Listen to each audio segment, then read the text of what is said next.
Bonjour à tous, la séance est ouverte. L'ordre du jour appelle les questions au gouvernement. La première question va être posée par le Rassemblement national, Monsieur Jean-Philippe Tanguy.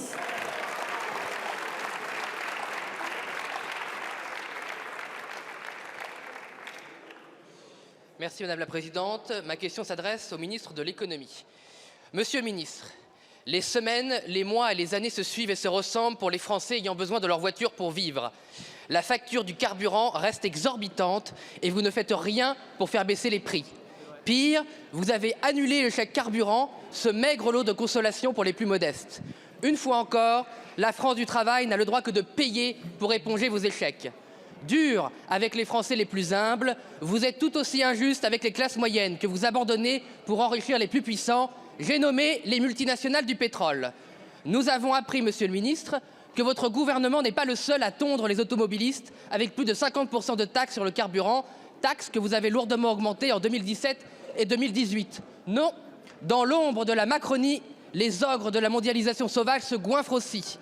L'INSEE nous a appris que les marges des multinationales de l'énergie avaient atteint le niveau record de 78%, une hausse de 50% depuis qu'Emmanuel Macron est au pouvoir. Depuis 10 ans, les marges sur le raffinage et le transport du carburant ont augmenté 2 fois plus vite en France que dans le reste de l'Europe. Au même moment, à Donges, la deuxième raffinerie de notre pays est fermée, faute d'entretien, dans votre indifférence générale. Votre gouvernement n'a même pas été capable d'obliger Total, qui fait 20 milliards de bénéfices par an, à investir seulement 50 millions d'euros pour produire du carburant en France sans dépendre des puissances étrangères, y compris celles qui recyclent le pétrole russe contre lequel vous ne faites rien, sinon encore faire payer les Français. La réalité est simple. Depuis des années, vous laissez notre industrie pétrolière nationale disparaître. Vous laissez Total se désengager, comme tant d'autres, pour faire des bénéfices maximaux en France avec des impôts minimaux. Aussi, ma question est simple. Quand allez-vous enfin défendre les Français à qui vous devriez obéir plutôt que les oligarques qui vous ont fait élire ?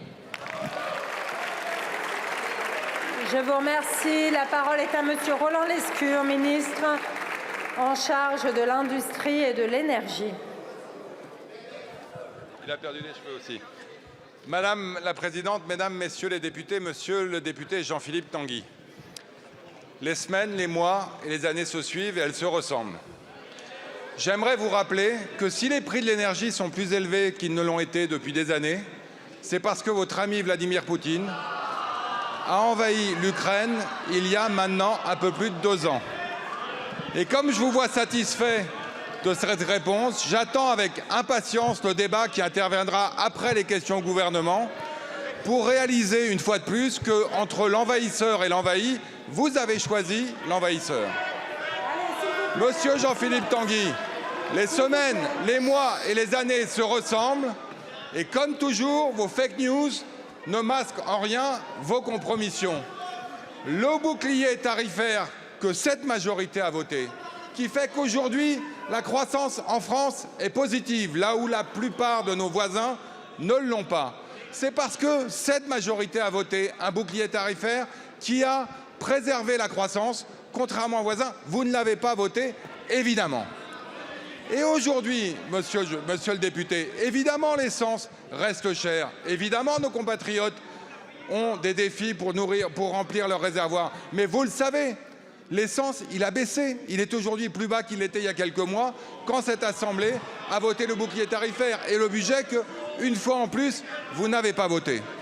Donc la réalité, monsieur le député, c'est que les compromissions, elles sont chez vous, que la protection des Françaises et des Français, elle est chez nous, et qu'une fois de plus, vous cherchez à masquer vos compromissions derrière les fake news, les manipulations et la réalité de mesures démagogiques qui n'ont aucun impact sur le pouvoir d'achat des Françaises et des Français.